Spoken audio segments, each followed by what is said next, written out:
Hello everyone. So Bihar economic series को continue रखते हुए इस वीडियो में हम सेकंड चैप्टर को डिस्कस करेंगे। Now let's start. So second chapter है वो है स्टेट फाइनेंस का। स्टेट फाइनेंस का मतलब है कि गवर्नमेंट के पास पैसा कहाँ से आता है और गवर्नमेंट उस पैसे को कहाँ पर यूज़ करती है। सो अगर हम गवर्नमेंट बजट की बात करें, गवर्नमेंट बजट, सो इसके दो मेजर कंपोनेंट हैं, एक है रेवेन्यू और एक है कैपिटल बजट। कैपिटल की बात करें तो उसमें भी दो सब कंपोनेंट हैं, एक है capital receipt and capital expenditure. Similarly revenue में भी एक है रिसिट और एक है एक्सपेंडिचर।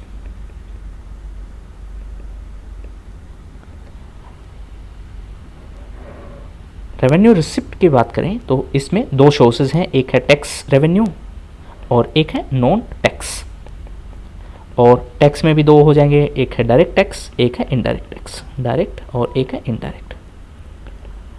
अब सिंपलेस्ट टर्म में अगर हम बात करें, रिसिप्ट का मतलब है आपके पास पैसे आए, यानी सरकार के पास ये पैसे आए। एक्सपेंडिचर का मतलब है सरकार ये पैसे कहाँ खर्च करने वाली है। ये तो हो गया रेवेन्यू रिसिप्ट और रेवेन्यू एक्सपेंडिचर, यानी कि अगर सरकार पैसे कमाएगी यानी सरकार के पास पैसे आएंगे तो वो हो गया रिसिप्ट, और अगर सरकार उस पैसे को खर्च करेगी वो हो गया एक्सपेंडिचर। अब अगर सरकार उस पैसे को किसी एसेट क्रिएशन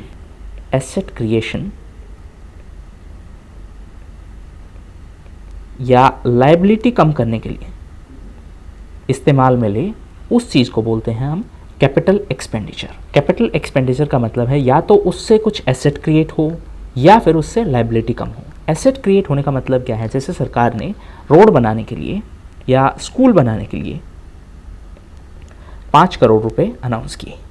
अब इस पैसे से स्कूल बनेगा, वो एक एसेट होगा, तो ये एक कैपिटल एक्सपेंडिचर है। सिमिलरली अगर उस स्कूल को मेंटेन करने के लिए पैसे दिए जाएं, यानी कि उसको कलर करवाने के लिए पैसे दिए जाएं या फिर उसमें जो टीचर्स हैं उसकी सैलरी दी जाए, वो होगा रेवेन्यू एक्सपेंडिचर। सो रेवेन्यू एक्सपेंडिचर गवर्नमेंट का वो एक्सपेंडिचर है जिससे कोई एसेट क्रिएट नहीं होता है, लेकिन ये उसको फंक्शनिंग करवाने के लिए दिए जाते हैं। फॉर एग्जांपल जो पेंशन है, पेंशन से कोई एसेट क्रिएट नहीं होता, लेकिन ये एडमिनिस्ट्रेटिव सिस्टम है, उसको चलाने के लिए एक एक्सपेंस है और इसीलिए ये एक रेवेन्यू एक्सपेंडिचर है। अब रेवेन्यू रिसिट की बात करें तो रेवेन्यू रिसिट का मतलब है सरकार ने ये पैसे कमाए हैं, लेकिन इसका एसेट या लायबिलिटी पर कोई डायरेक्ट इम्पैक्ट नहीं है। ना तो इससे कुछ एसेट कम होने वाला है, ना ही इससे कोई लायबिलिटी कम होने वाली है। कैपिटल रिसिट की बात करें तो इससे या तो आपका एसेट कम होगा या फिर आपकी लायबिलिटी इंक्रीज होगी। एक एग्जाम्पल के थ्रू समझते हैं। मान लीजिए सरकार को पैसे चाहिए थे, सरकार ने या तो अपनी कोई चीज़ बेच दी या फिर कुछ पैसे उधार लिए। अगर उन्होंने कोई चीज़ बेची है या फिर से डिसइन्वेस्टमेंट किया है तो उन्होंने अपने एसेट कम किए हैं, तो वो इस कंपोनेंट में हो जाएगा। या फिर अगर उन्होंने उधारी ली है तो उनकी लायबिलिटी इंक्रीज हो जाएगी, तो वो इसका पार्ट होगा, तो यानी कि कैपिटल रिसिट का पार्ट होगा। रेवेन्यू रिसिट की बात करें तो उसमें टैक्स और नॉन टैक्स सोर्सेज होते हैं। टैक्स का मतलब जो आप टैक्स दोगे, चाहे वो डायरेक्ट टैक्स हो या इनडायरेक्ट टैक्स हो। नॉन टैक्स रिसिट में वो सब आता है, जैसे चालान है, वो एक नॉन टैक्स है। नॉन टैक्स रेवेन्यू सोर्स है सरकार के लिए। या फिर सरकार किसी भी चीज़ के लिए कोई फीस लेती है, वो भी एक नॉन टैक्स रिसिट सोर्स है सरकार के लिए। तो अभी तक हमने देखा कि बजट में सरकार के पास पैसे आते हैं और सरकार उन पैसे को खर्च करती है। अगर सरकार इनकम से ज़्यादा अगर एक्सपेंडिचर करती है या इनकम से कम एक्सपेंडिचर करती है, अगर इनकम ज़्यादा है तो वो हो जाएगा बजट सरप्लस। और अगर एक्सपेंडिचर ज़्यादा है इनकम से तो वो हो जाएगा बजट डेफिसिट। यानी कि आपके पास से कमाई थी 100 रुपये की, लेकिन आपने खर्च कर दिए 103 रुपये, तो आपके पास जो 3 रुपये का है वो डेफिसिट है। अब चलिए वापस चलते हैं इकोनॉमिक सर्वे पर। जो टोटल एक्सपेंडिचर था 2020-21 का वो था 1,65,400 696 करोड़, और जो टोटल कमाई थी वो थी 1,64,903 रुपये, यानी 903 करोड़ रुपए। तो अगर मोटा मोटी बात करें तो 165 के अप्रोक्सीमेटली सरकार ने खर्च किए, और सरकार की जो कमाई थी वो थी लगभग 164, यानी कि डेफिसिट में चल रही है सरकार।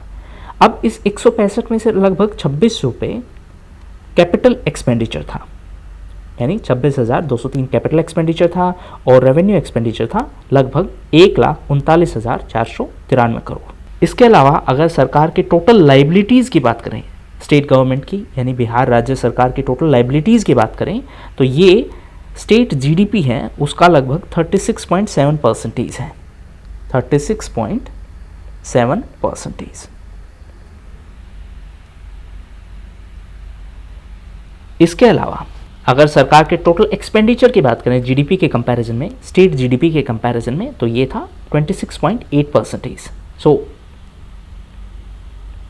ये जो स्टेट जीडीपी है यानी 100 रुपये अगर हैं तो उसमें से 26.8% यानी कि लगभग 27% है वो एक्सपेंडिचर है जीडीपी का।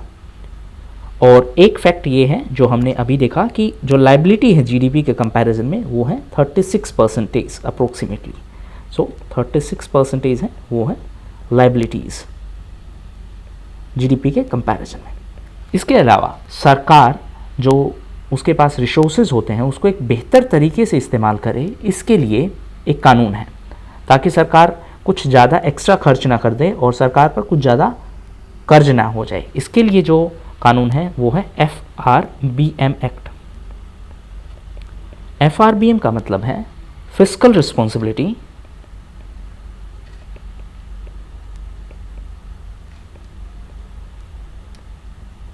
And budget management. सो ये यूनियन लेवल पर यानी कि सेंट्रल गवर्नमेंट के लेवल पर भी है, और डिफरेंट स्टेट गवर्नमेंट्स ने भी ये कानून बनाया हुआ है ताकि सरकार है वो एक लिमिट के बाद एक्स्ट्रा खर्च ना करे, जिससे कि सरकार पर कुछ ज़्यादा कर्ज ना हो। तो जो 2020-21 में ग्रोस फिस्कल डेफिसिट था स्टेट गवर्नमेंट का वो था 4.8%, जबकि एस्टिमेटेड जो लिमिट थी वो थी 3%।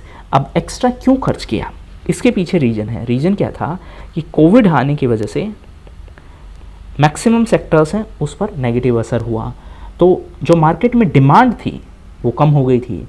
अब उस डिमांड को बूस्ट करने के लिए सरकार ने कुछ एक्स्ट्रा पैसे खर्च किए। यहाँ पर आपको दो चीज़ें ध्यान में रखनी है, fiscal policy and monetary policy.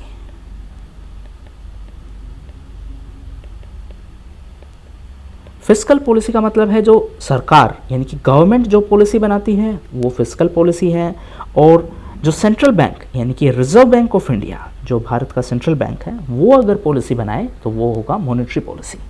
अब यहाँ पर दो और टर्म्स हैं, एक है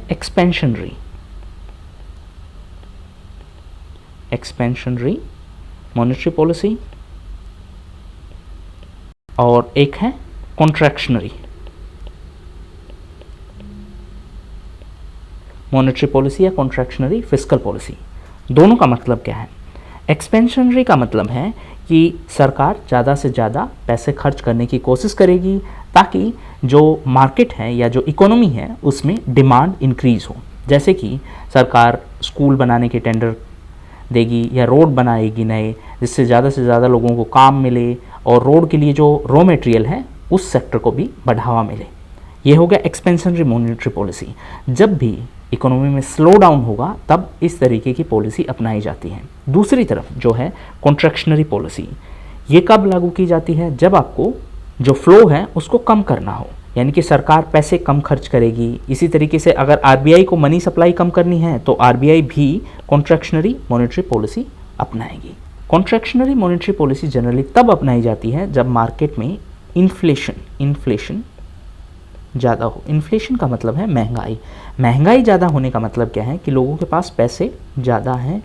तो आरबीआई क्या करती है? आरबीआई एक टाइट मॉनेटरी पॉलिसी फॉलो करती है ताकि जो इकोनॉमी है उसमें मनी सप्लाई को थोड़ा कम किया जा सके और महंगाई को नीचे लाया जा सके। सो ये था स्टेट फाइनेंस का चैप्टर, जिसमें हमने डिस्कस किया कि गवर्नमेंट के रेवेन्यू सोर्सेज क्या क्या हैं, गवर्नमेंट के पास पैसा कहाँ से आता है और किस तरीके से गवर्नमेंट उसको खर्च करती है। इसके अलावा जो भी फैक्चुअल इन्फॉर्मेशन थी वो हमने डिस्कस की।